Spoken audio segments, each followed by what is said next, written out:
When I smell this wine and I think about biting into a Philly cheesesteak sandwich, I'm like, you know what? Missouri wine does not suck.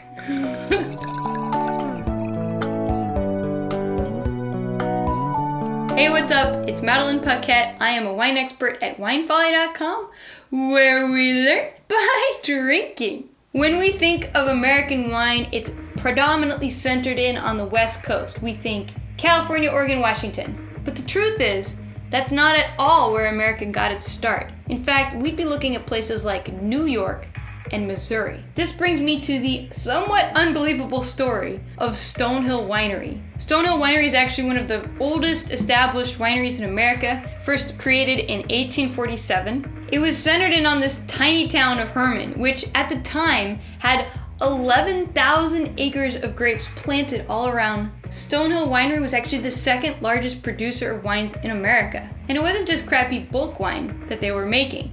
No, in fact, in 1873, Stonehill Winery went to the World's Fair in Vienna and took home 8 gold medals. Of course, the burgeoning American wine industry was snuffed out overnight. It all came down with the passing of the Volstead Act, which was a very sad day.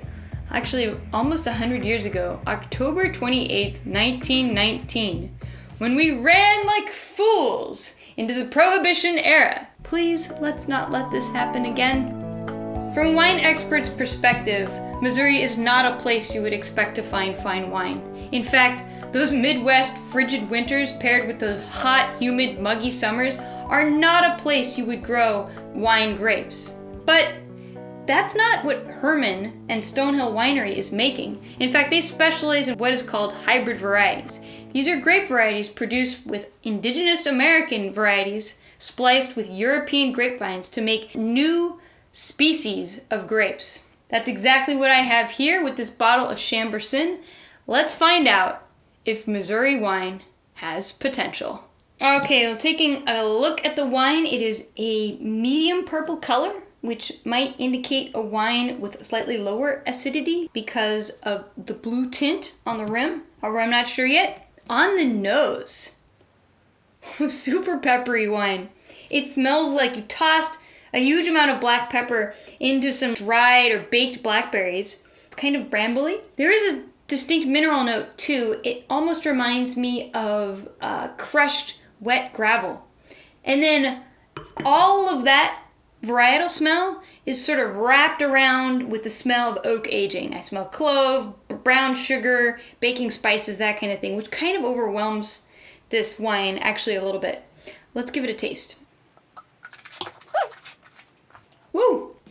On the palate, really spritey high acidity, contrary to what the color suggested, and almost little to no tannin, like it's juicy. Wine flavors are in that realm of tart blackberry, and then it's supported by this chunky, clovey oak flavor. But overall, I would say this wine is pretty good. It reminds me of Dolcetto or Barbera from Italy. And if I was serving this, I would probably want to serve it a little bit cooler. And when I smell this wine, and I think about biting into a Philly cheesesteak sandwich, yeah. I'm like, you know what? Missouri wine does not suck. So there you have it. Thoughts on Chambourcin or hybrid varieties?